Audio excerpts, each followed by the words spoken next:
Let's get into it. He's a weasel, not a real leader. These are some of the things that Joe Rogan had to say in this clip that I'm about to show you in regards to Justin Trudeau.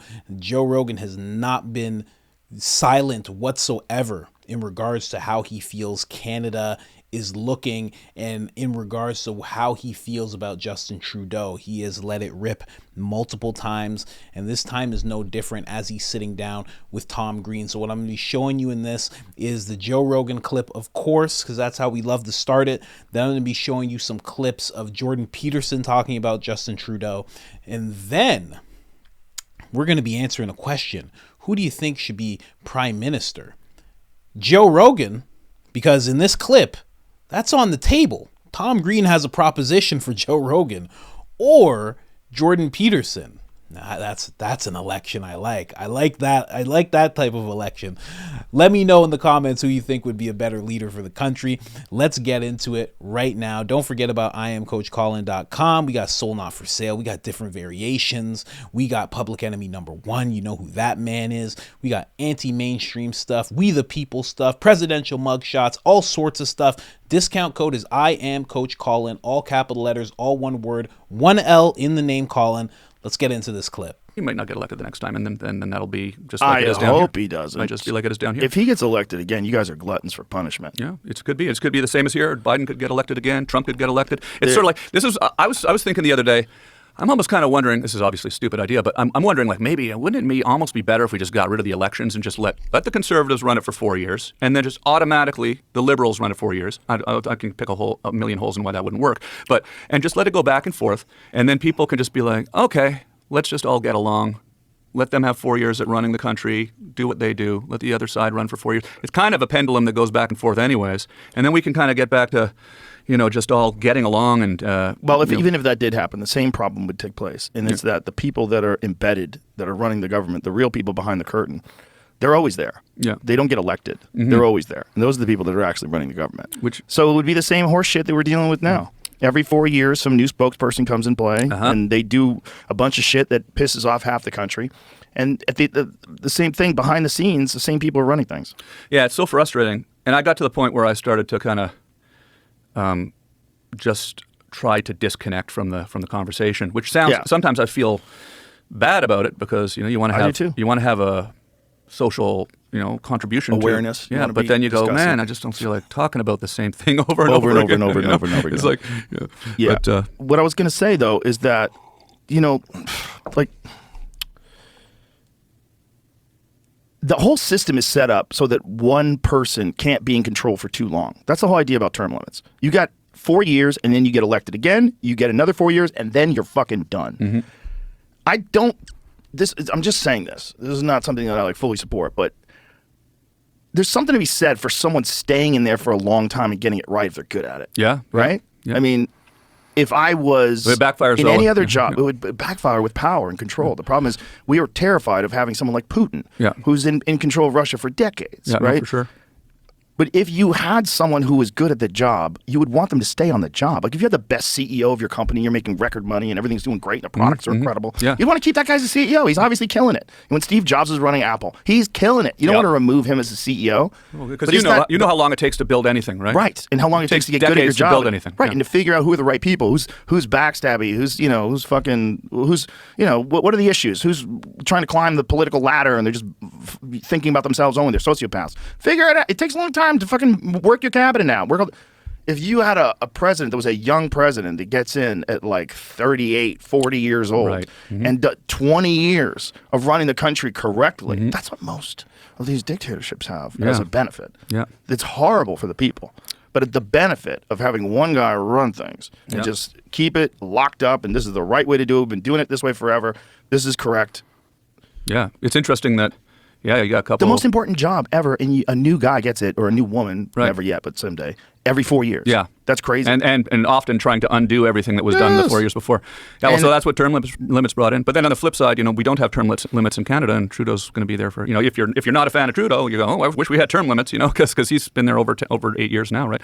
So but that's because he's getting elected. Voted out. He might be getting voted out. It seems like the Canadians are leaning towards getting rid of him. Is that correct? It's one of those things where it's kind of feels like it's almost like 50-50 ultimately, but who knows? I think it definitely feels like it could happen. Who doesn't want to get rid of him? Who are those people? A lot of it's regional. It's. I guess it's. You know what? I knew if we were going to talk about this, I wanted to kind of sort of make this point because I want Americans to understand what Canada is. It's exactly like here. It's the same type of people that like Biden are the people that like Trudeau. Like the people in Canada that vote for Trudeau are the exact same people that they like Biden too. Right. There's nobody in Canada that likes Trudeau that also likes Trump. There's also nobody in Canada that likes Pierre Poilievre that likes Biden. It's exactly the same. It's the same division. It's this, even on social media, it's the same. Like you go on social media, you go on TikTok, you got angry conservatives in Canada saying fuck Trudeau and we're turning into a communist country and all of this stuff, like completely the exact same thing as here. So it's just if I'm not here like trying to be a spokesperson for Canada or anything, but they would not want that. Well, I think that's what scares us the most about Canada is that Canada is so similar to the United States, but we're seeing your rights erode. There's also weird bills that keep getting passed. The C-16 bill, the mandatory use of someone's pronouns, and then there was the fact that you guys don't really have freedom of speech. But you have hate laws, you have hate speech laws, and then you also have some weird shit going on with Canada trying to regulate the internet, and with the government trying to regulate podcasts and make podcasts subject to their. They did try. I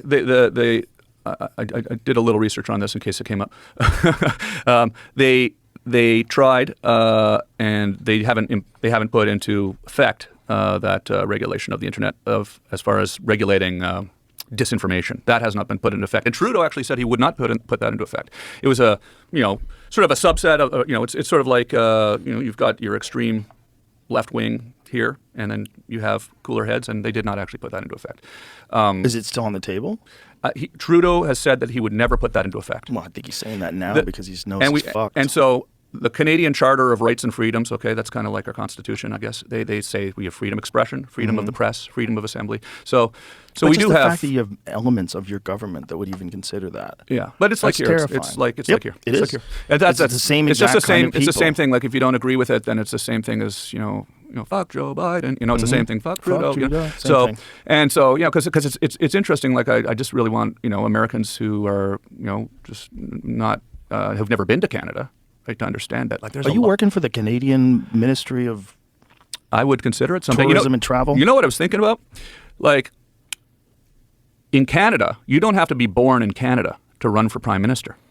You could run for Prime Minister of Canada and come up and solve all this stuff. I mean, you have to live up there, but it's a nice place. You come on up to Canada. You would win too. That's the thing that would be amazing. You would win, and you could just imagine if I became Prime Minister of Canada. Can you imagine? I was just thinking. Do you think it's crazy Donald Trump being president of the United States? That would be next craziest thing. That would be the next craziest thing. Crazy, almost more crazy, because at least he was like hinting about running for president forever. Yeah. If I just on a whim. Just decided to go run for the Prime Minister of Canada and win, because you would win, because you have so many fans up there. You really do, and that's why I want. That's so scary. That is so unqualified to run a country. Well, I mean, you've got a lot of valid concerns, and you feel strongly about things. I think you should run. I would support you. I think that would be amazing. I want to roll up to the World Economic Forum high on mushrooms. See, in Canada, by the way, mushrooms are basically legal in Canada now. Weed is. Well, here's something. Trudeau, again, not. He did legalize weed. That is one thing that he did do. So congratulations, he did one good thing.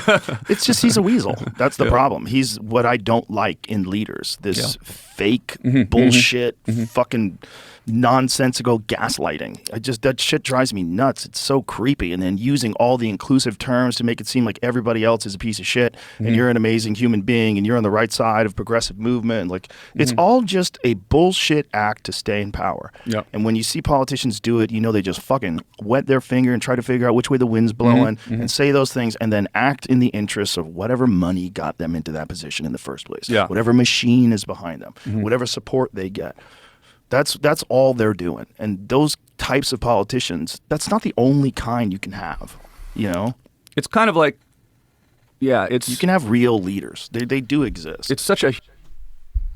They do exist. They really do. Now, first things first, you don't have to be from Canada to become Prime Minister. That is crazy if that's true. That's insane. How do you... What?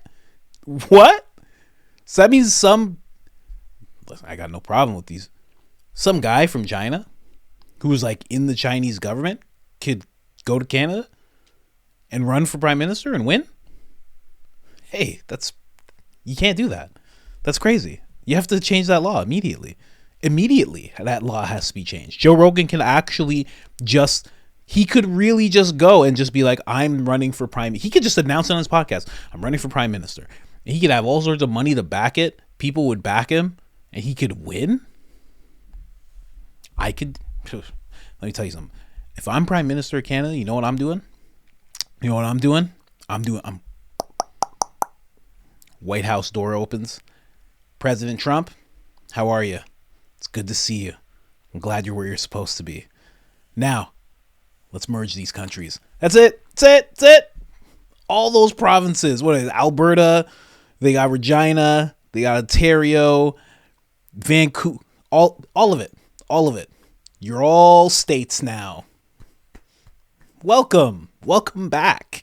You're states now. That's it. It's all states, and we become the biggest superpower in the world. That's it. We're Rome renewed. Let's go.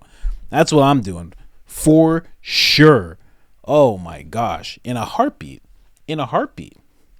We'll call Alberta Texas 2. That's it. That's what we'll call it. Texas number 2. You going to Texas 1 or Texas 2? That's it. Real quick. Let's get into Jordan Peterson talking about Justin Trudeau. These are going to be some quick clips, but it's just, the reason I'm playing this is because when it comes to Justin Trudeau, every chance I get to call him out, or Joe Rogan calls him out, it's so important to do because he seems terrible. He seems, as a person, not even as a leader, as a person, he seems fake and terrible and somewhat of a cancer on the government. And I don't understand. We're going to get into this conversation. Obviously the Joe Rogan becoming prime minister, that's a joke, but there's a very serious argument towards Jordan Peterson being prime minister. Very serious. And I don't understand why that hasn't happened. Let's just get into the clips first, and then we'll discuss that further. Let's go. Let's put Canada on the psychiatrist's table. Let's diagnose Canadian society. Is it delusional? Is it paranoid? Is it stable? What is it? Blind, manipulated, led by, I think, our leader, Trudeau. I don't think I've ever heard him say a true word. And I'm not trying to be overly dramatic in that regard. I've met people in my clinical practice and otherwise who were temperamentally incapable of any gesture or any word that was actually genuine. And that's a consequence of long practice. I think he's at least narcissistic, at minimum. And I think he's enabled by the useful idiots of the liberal left. And I actually think that's a very widespread problem and probably more typical of Canada now than any other developed country, much to our chagrin.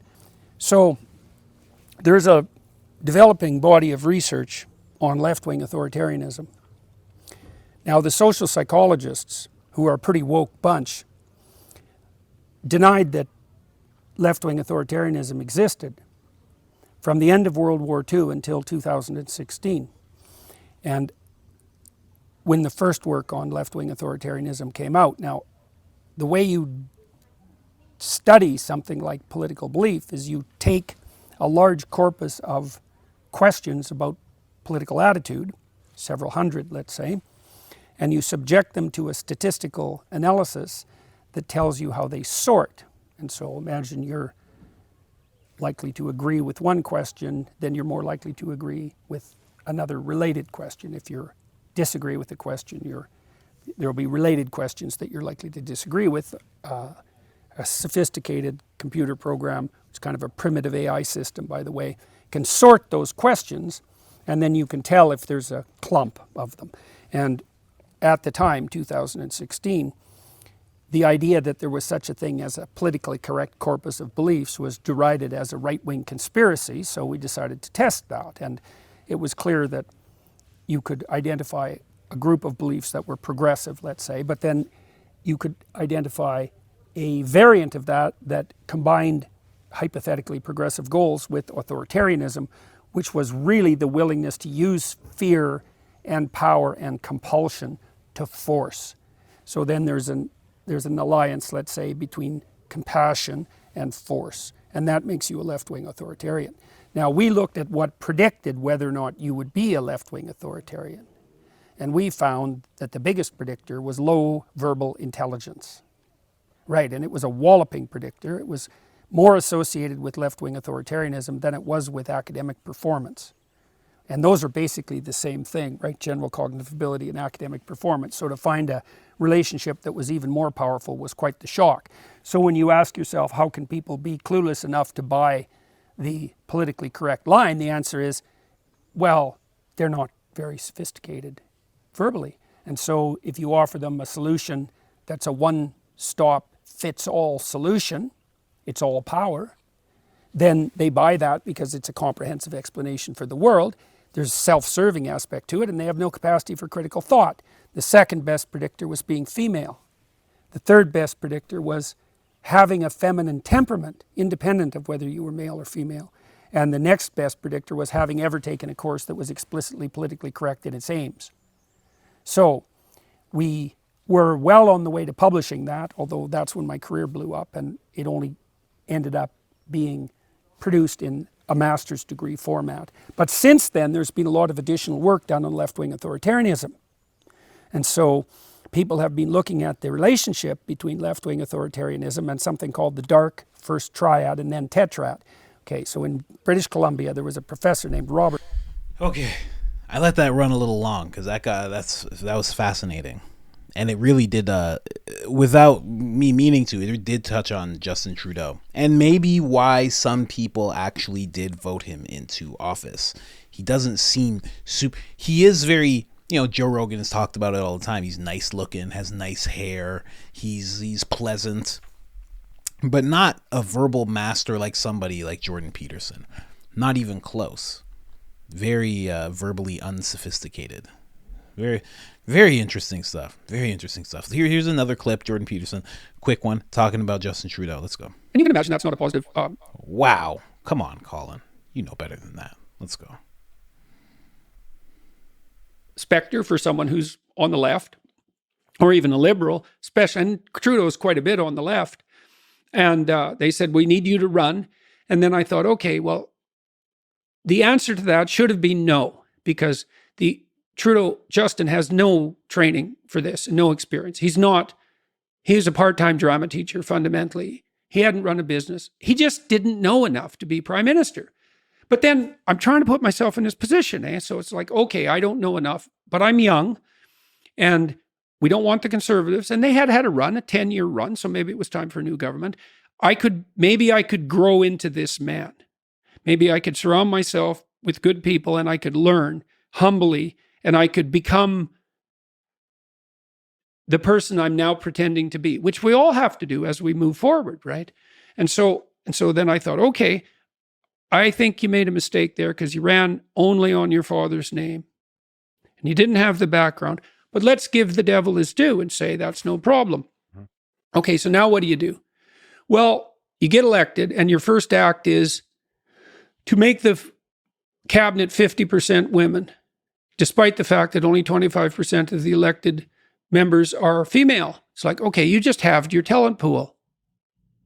That was a really bad move for your first move. Can I ask you about that? Yeah. Do you think, where does that move come from? Deep somewhere in the heart? Or No. is it trying to listen to the social forces of the moment and try to ride those ways You don't towards make a maybe decision like greater that by popularity? After thinking it through. It's like, no, you just halved your talent pool for cabinet positions. That's what you did. There's enough cabinet positions. You could argue that each of them met threshold. It's like There's a big difference between threshold and excellent. So you don't think that that came from a place of compassion? I don't deep care if from it did. I don't regard compassion as a virtue. Compassion is a reflex, not a virtue. You don't think Judicious compassion is a virtue. Wait a minute. Compassion can come deep from the human heart and the human mind, I think. Are we talking about the same kind of compassion? Yes. Trying to understand the suffering Treating of the world? adults like infants is not virtuous. I see. But well, compassion isn't treating adults like I mean, those are just terms. Are you sure? Okay. Whatever the term is, maybe Eatable, love is maybe the eatable better compassion word. is.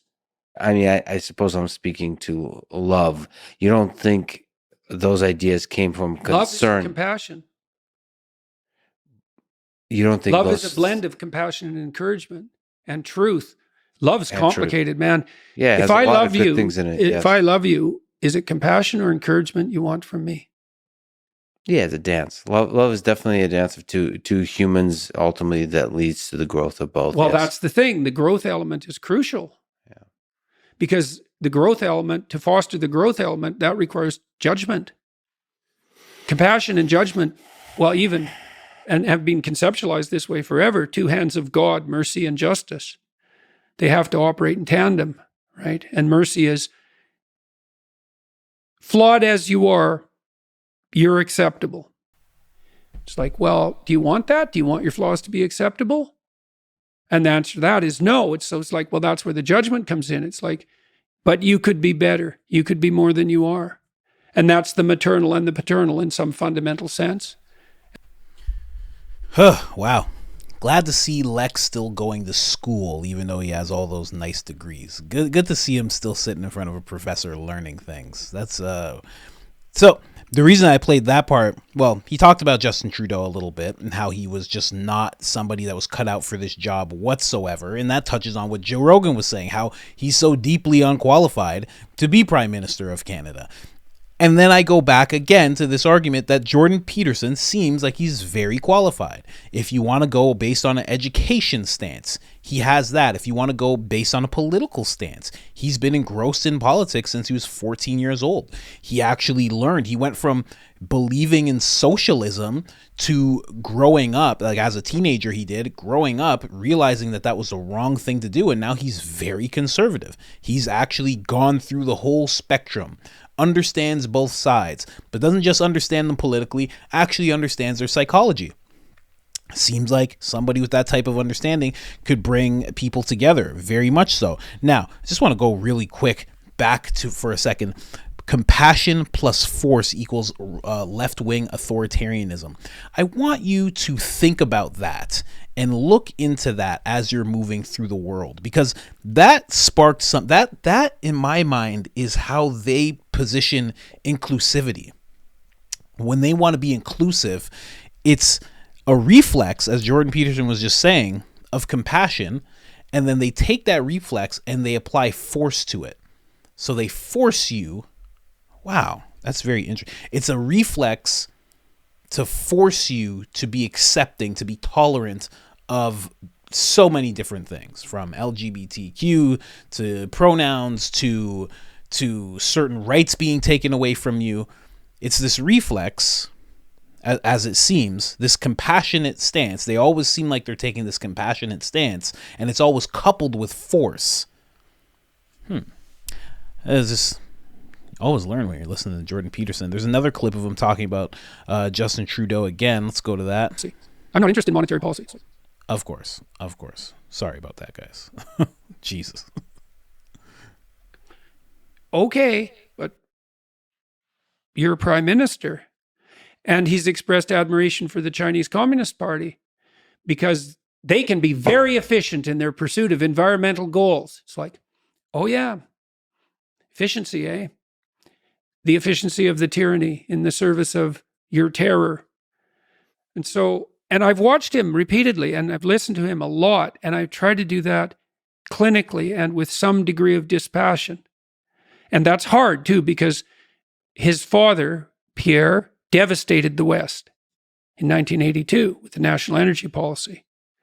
And Trudeau is doing exactly the same thing again. And so as a Westerner as well, I have an inbuilt animus and one that's well-deserved, because Central Canada, especially the glittery, literati elite types in the Ottawa, Montreal, Toronto triangle have exploited the West and expressed contempt for the West far too much for far too long.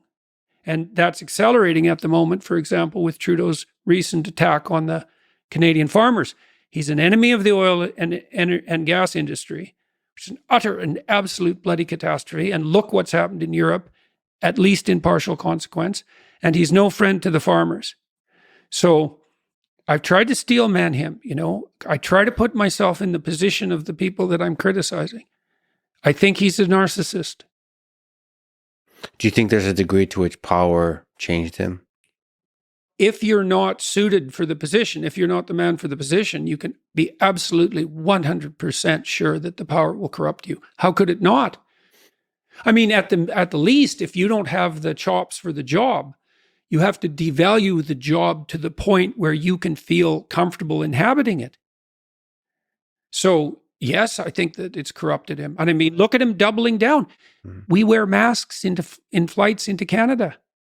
We have to fill out an ArriveCan bureaucratic form on our phones because a passport isn't good enough. We can't get a passport. What if you're 85 and you don't know how to use a smartphone? Oh, well, too bad for you. Yeah. It's like, yes, it's corrupted him. Would you talk to him? Well, if you were to sit down and talk with him and he wanted to talk, would you, and what kind of things would you talk about, perhaps on your podcast? I don't think I've ever said no to talking to anyone. So, which is, you know. Would you, would that be a first, or would you make that conversation? Do you believe in the power of No, I'd conversation ask in him. those kinds of contexts? No, if he was willing to talk to me, I'd talk, because I'd like to ask him. I have lots of things I'd like to ask him about. I mean, I've had political types in Canada on my podcast and tried to ask them questions. So I'd like to know. Is there you know, and something... maybe I've got a big part of him wrong. Yes. And I probably do. I don't think he does. I think a talk with him, and honestly, I do believe in conversation, of course, but I think a talk with him would be useless. I think he's Gavin Newsom. He's Canada Gavin Newsom. What real thing would he say? He would sit down, he would smile, even though he doesn't feel like it. When he's angry, he would smile bigger. You'd be able to see the anger in his eyes, but he wouldn't display it whatsoever in his speech. He would say everything that he was told to say or had talking points on already, and if you veered from that, he would just repeat himself like a robot. It's exactly the same thing. There'd be no use. Like, him and Gavin Newsom are the epitome. Like, you can just take them and put them into any movie where there's a politician. They're that exact avatar. But I play that just to show you a little more, because so many people don't like Justin Trudeau, because you can look at what's going on in Canada and be like, that's not good. Who's responsible for that? And it all points to him. But when you hear Jordan Peterson actually break it down in terms of what the actual problems with him is, where it stems from, how unqualified he is, it's a whole different ballgame. So Joe Rogan, oddly enough, is actually on point. Now, the thing about that is, I do love Jordan Peterson and what he has to say, but I am also a little pissed with him, because there is a role of prime minister to fill. A good person needs to fill it. He doesn't even have to be he is from Canada. He doesn't even have to be. Why hasn't Jordan Peterson gone to run for prime minister? Now, I'm about to play a clip for you because he's been asked this question by Patrick Bet-David. I have 2 clips for you on this one, but we'll see. I'll talk about his answer after. Let's go. Aspiration. We're in a moment like this, with all of these weird things taking place worldwide, where maybe you've sat down behind closed doors with your family, with somebody, and have said, you know, Dad, Jordan, why don't you go in there and see if you can be the leader of a great country like Canada and do something about it? Has that conversation ever taken place at this phase of your life? Yes. And? Well, I've thought about a political career at different points throughout my whole life, starting when I was 14. In fact, that's what I thought I would do when I was 14. I worked for a political party in Canada. It was a socialist party. as it turns out. And I had that option open to me when I was very young, but I figured out when I was about 16 that I didn't really know anything. And so I had ideas, and I was capable of functioning in the realm of ideas and putting them forth, even then, I would say, in a somewhat compelling manner. But I figured out, partly because I had worked with a lot of small business people, and also on the board of governors of this little college I went to. These are all people who'd built businesses from the bottom up. They were all immigrants, because everybody in northern Alberta was an immigrant. And they didn't share my left-wing presuppositions, but they were very admirable people. And part of what made them admirable to me wasn't their facility with ideological conceptions. So it wasn't an intellectual attraction, it was a practical attraction. I'd worked in restaurants in this little town I grew up in, Fairview. And I liked working with the guys that built the restaurant. And I talked to them one day about the Socialist Party in Canada, and Alberta at that time had a pretty good small business platform, probably better than the Conservatives had in terms of what it would do for small businesses. And I asked them one day, why aren't you in favor of this small business platform? Because they wouldn't vote for the NDP, the Socialist Party, to save their lives. They said, well, we don't want to be small business people. We want to be big business people. And so I learned then that What a people, comment to make. well, the guy I worked with, his name was Scotty Kyle, and Scotty was a rough guy. He was about 35. I was about 15 at that time. And Scotty had been an alcoholic, and he had like all his teeth knocked out in fights. And like he was a rough guy, but he was super funny, and he was really smart. And he said to me one day, people don't vote their reality, they vote their dreams. That's Scotty, very smart actually. Now, that's just the first clip. I let that run a little long because, Jordan Peterson takes a second to get a full idea out. But the gist of it is, yes, he has thought about this. He has talked about it with family, friends, probably people in politics. If The Rock gets asked if he wants to run for president and considers it, how does Jordan Peterson not consider being the Prime Minister of Canada? Not only that, how do you look at what's happening in the country and also and live there and say, nah, not me. I'm gonna show you another clip. He's actually gonna give his answer of why he's not running for prime minister. Harry isn't even considering it. Chosen the psychological work at the level of the individual, and I don't think I'm going to stop doing that. I mean, I have had serious discussions with people about a political career. And first of all, in my current situation, it isn't obvious to me at all that wouldn't be less effective than what I'm already doing.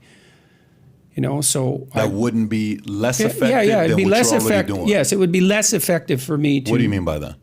Well, I know what you mean by that, but what do you mean by that? I mean, you mean to tell me you're having the same amount of impact now as you would as the PM? No, I think more. You by would a have lot. more. Right now, you're having more impact? Yeah. Look, those are hard jobs, and and you get boxed in very quickly, and they're also brutal jobs, and it isn't obvious to me that I have the stomach for it. I don't really like fights. In fact, I don't like them at all. Part of the reason that I said what I said back in 2016 when I first stood up and voiced opposition to what the universities were doing and also what my government was doing was because I could see where that was going. I could see that it was going to generate conflict of all sorts. I knew, for example, that all this pronoun foolishness was going to confuse thousands, particularly of young women, because there's a very large clinical history of that sort of thing happening for 350 years. So that's detailed in a book called The History of the Unconscious, which is a great book by a man named Henry Ellenberger, who wrote the best book on the history of psychoanalytic thinking. And so I knew that. In any case, part of the reason I spoke up, and this was a hallmark of my clinical practice and also of the manner in which my family was organized, is like, we're going to have that fight right now. And we're going to make peace, because I don't want to have this fight every day for the rest of my life. And so it's going to be a pain to fight through it, because it's always a pain to fight through a conflict. But if you can fight through it, you can make peace, and then you don't have the conflict. And I really don't like conflict. So I don't like it deferred, because I know what happens if conflict is deferred. You get weaker because you backed off, and the conflict gets more intense because its tentacles grow, in a sense. It's like not paying a utility bill. It's like for the first month, it's not that big a problem. So if you enjoyed this little short segment, man, again, I think his argument of having more impact, yes, with young men and some women, your impact is vast, probably more than if you were prime minister. But when we're talking about being prime minister, and this is the thing that Patrick Bet-David didn't push on, when you're talking about being prime minister, the main thing is you actually impacting the country and other parts of the world. You know what I mean?